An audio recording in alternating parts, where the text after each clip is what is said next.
Hello and welcome to my channel Desified Umme. आज की video उन तमाम स्टूडेंट्स के लिए है जो कि अपने वीज़ाज ले चुके हैं या वीज़ाज जिनके प्रोसेस में हैं और वो आने वाले कुछ हफ्तों में इंशाल्लाह यूके आ जाएंगे। तो ये वीडियो आप लोगों के लिए बहुत हेल्पफुल होने वाली है बिकॉज इसमें मैं आपको बताने जा रही हूँ कि यूके आते ही, लैंड करते ही पहले 10 दिन में आपने कौन से 10 काम करने हैं। तो ये 10 चीज़ें अगर आप कर लेंगे तो आपका जो यूके का जर्नी है वो बहुत स्मूथ होने वाला है और आपको कोई भी इशू नहीं आएगा लेटर ऑन। और ये काम आप जितनी जल्दी हो सके कर लें बिकॉज जितना जल्दी आप इन्हें कर लेंगे उतना ही आपके लिए अच्छा है। सो 10 days and 10 things to do. So let's get started without further ado. सबसे पहली चीज लैंड करते ही आपने जो करनी है वो है collecting your BRP card. So BRP basically एक कार्ड होता है आईडी कार्ड की तरह का और उसको बोलते हैं biometric residence permit, short form BRP. उसके ऊपर आपके वीजे की पूरी मुद्दत और आपके वीजे की तमाम जो शराइत होती हैं वो लिखी होती हैं, ठीक है। और वो आपको यहाँ यूके से आने के बाद ही मिलता है। तो आपको पहले 3 महीने का वीजा लगता है, वो लेके आप यूके आ जाओगे एंड देन आते ही आपने विद इन 10 days अपना बीआरपी कलेक्ट करना होता है।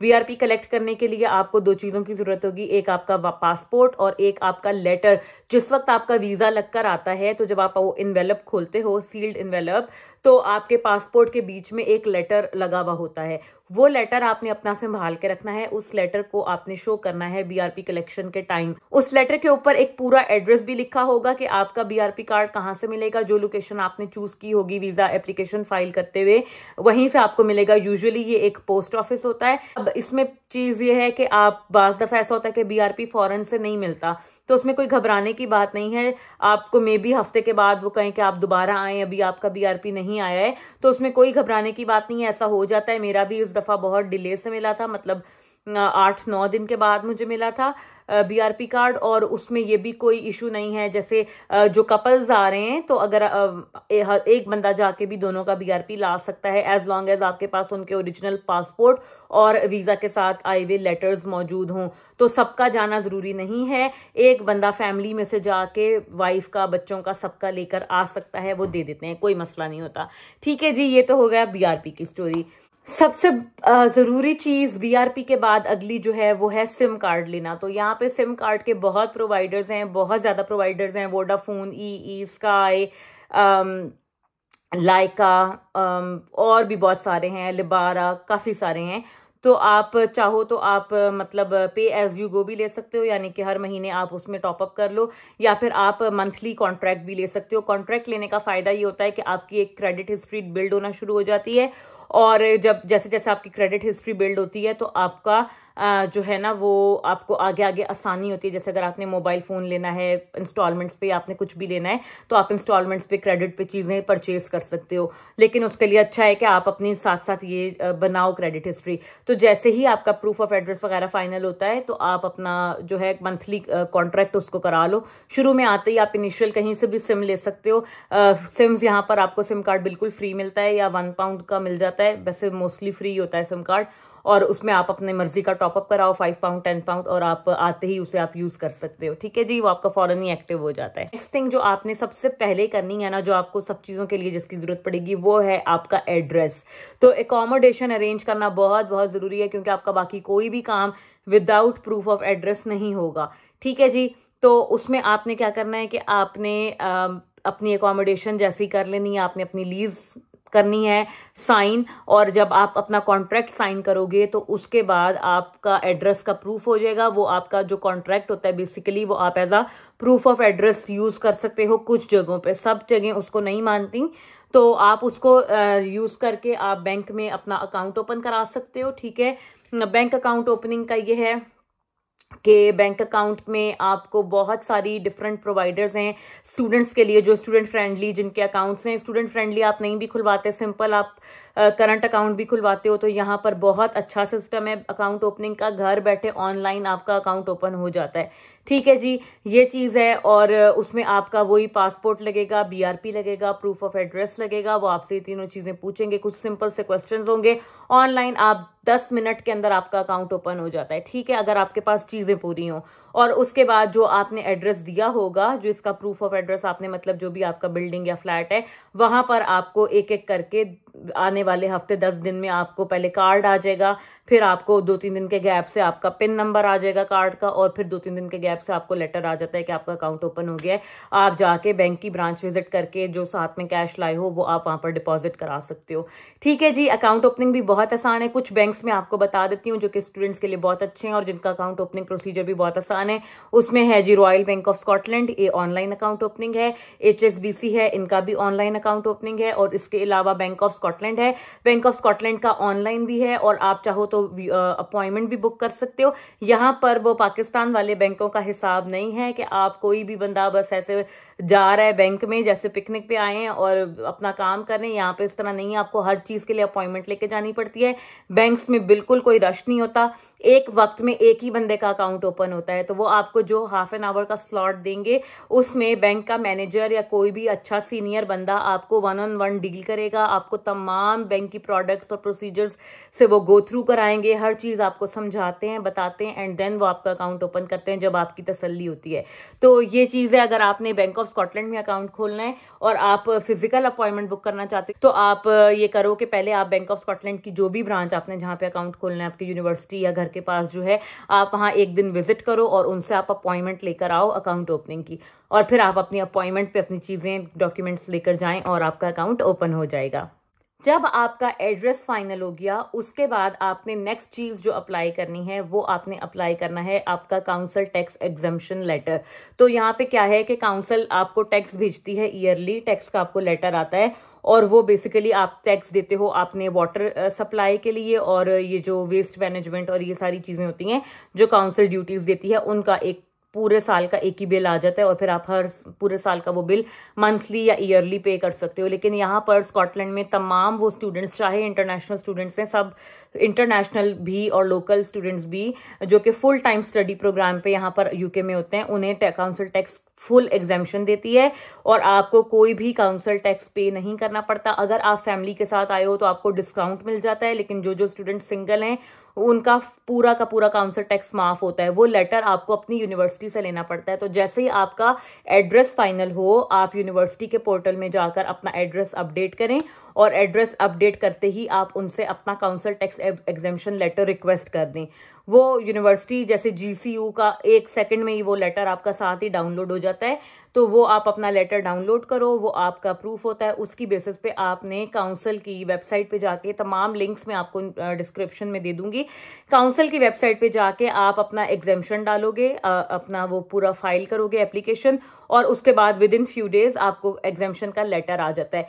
वो लेटर आपका बहुत अच्छा आपका प्रूफ है एड्रेस का, उसमें आपने अपना नाम सही लिखना है, पूरा लिखना है, तो आपको कोई मुश्किल नहीं होगी, ठीक है। और फिर उस लेटर की बेस के ऊपर आप जो है वो अपना अकाउंट ओपनिंग भी कर सकते हो, आप बाकी सारे काम भी कर सकते हो। अकाउंट ओपनिंग कुछ बैंक्स जो हैं वो जो आपका होता है ना लीज जो होती है घर की, जो आपकी होती है कॉन्ट्रैक्ट, उसकी बेस पे भी कुछ कर देते हैं ओपन, तो आप पता कर सकते हो। वरना फिर काउंसिल टैक्स के लेटर का आपको वेट करना पड़ेगा, जब वो आए तो आप अपना अकाउंट ओपन करा लो। यूटिलिटी बिल एंड कंपनीज, तो यूटिलिटी बिल्स जो हैं यहाँ पर डिफरेंट प्रोवाइडर हैं। जो आप फ्लैट लोगे वहां के जो भी यूटिलिटी बिल्स हैं वो आपने खुद पे करने हैं। ऑनलाइन अकाउंट्स बनते हैं, यहाँ पे सारा सिस्टम ऑनलाइन है, तो आपको बहुत आसानी हो जाती है। जो भी आपके कंपनीज के प्रोवाइडर होंगे, लैंडलॉर्ड आपको वो बता देगा, आप उनकी वेबसाइट्स पर जाकर अपने अकाउंट बनाओगे, अपना मीटर नंबर वगैरह डालोगे, एंड देन आपने मंथली वहीं से अपना बिल देख के पे करना होता है ऑनलाइन अकाउंट में। तो ये यहाँ पे सिस्टम है। या फिर कुछ घर यहाँ पर ऐसे हैं, जैसे मेरा है अभी करंटली, कि मेरा कार्ड सिस्टम है, तो मेरे मीटर्स में कार्ड इंसर्ट हुए में, वो कार्ड्स में लेकर जाती हूँ, या नहीं भी लेकर जाती, बगैर लेके जाए भी मैं उनको टॉपअप कर लेती हूँ हर महीने अपनी मर्जी के क्रेडिट से जितना मुझे जरूरत हो, and then I continue to use my electricity and gas. Next very very important thing is GP registration. तो वो तमाम लोग जो आ रहे हैं और जिनके साथ स्पेशली बच्चे हैं, फैमिली है, उनके लिए तो बहुत ही जरूरी है, क्योंकि कोई पता नहीं होता किस वक्त आपको जरूरत पड़ जाए। तो यहाँ पर जो हेल्थ केयर का सिस्टम है उसमें जीपी जो है, जनरल प्रैक्टिशनर, वो आपका फर्स्ट पॉइंट ऑफ कांटेक्ट होता है। अगर आपको कोई भी मेडिकल इमरजेंसी है, जीपीज जो हैं वो मंडे टू फ्राइडे ऑपरेट करते हैं 9 to 6, और उन टाइम्स के दौरान, टाइम ड्यूरेशन के दौरान आप उनके साथ अपॉइंटमेंट बुक कर सकते हो और आप जा सकते हो। अगर वीकेंड पे आपको कोई ऐसी हेल्थ इमरजेंसी हो जाए जो खुदा न खास्ता आपको अर्जेंसी हो, तो फिर आप एम्बुलेंस कॉल कर सकते हो, या आप हॉस्पिटल्स का जो इमरजेंसी और एक्सीडेंट्स यूनिट होता है A&E, वहां पर आप जा सकते हो। ठीक है जी, ये सारा यहाँ पे सिस्टम है। तो पहला आपका कांटेक्ट होगा जीपी। हर कम्युनिटी के अंदर एक जीपी होता है, जैसे मेरी कम्युनिटी का है। थोड़े थोड़े फासले पर यहाँ पर जनरल प्रैक्टिशनर्स बैठे हैं जो कि उस डेजिग्नेटेड छोटे से एरिया को कवर करते हैं। ठीक है जी, तो आपने आते ही अपने एरिया का जीपी देखना है, और जब आपका प्रूफ ऑफ एड्रेस वगैरह फाइनल हो जाए, जब आपका घर हो जाए, तो आप वहां पर जाओगे अपना पासपोर्ट, BRP और प्रूफ ऑफ एड्रेस लेकर, तमाम बच्चों का भी और बड़ों का भी, और आप जाकर उन्हें बताएंगे कि हम इस एरिया में नए मूव हुए हैं और हमारा ये जीपी है, हमने यहाँ पर रजिस्टर करना है। ठीक है, तो आप वहां पर, वो आपको फॉर्म्स दे देंगे, आप उस पर पूरी मेडिकल हिस्ट्री वगैरह पूछी होगी, वो आप तसल्ली से अपने फॉर्म्स वगैरह फिल करके वहीं पर सबमिट कराओगे, तो आपको जीपी का कुछ दिन में लेटर आ जाएगा कि आप रजिस्टर हो गए हो। उसके बाद आप फोन नंबर वगैरह भी लेटर पर मौजूद होगा, वो आप अपने मोबाइल में सेव कर लें, और जब आपको जरूरत हो तो आप उन्हें कॉल करके अपॉइंटमेंट बुक कर सकते हैं। यहाँ पर जीपी रजिस्ट्रेशन के साथ नेक्स्ट चीज ही जो मैं आपको बताऊंगी, वो आपको और किसी ने अभी तक नहीं बताई होगी, वो है डेंटल प्रैक्टिस रजिस्ट्रेशन। तो क्या होता है कि कुछ जीपीज यहाँ पर ऐसे हैं जिनके जीपी के अंदर ही डेंटल प्रैक्टिस भी मतलब साथ ही होती है, बट वो दो सेपरेट चीजें हैं। और कुछ ऐसी होती हैं कि जो कि सिर्फ जीपीज हैं और डेंटल प्रैक्टिस की बिल्डिंग कहीं और है। दोनों सूरतों में आपने डेंटल प्रैक्टिशनर के साथ अलग से रजिस्टर होना है।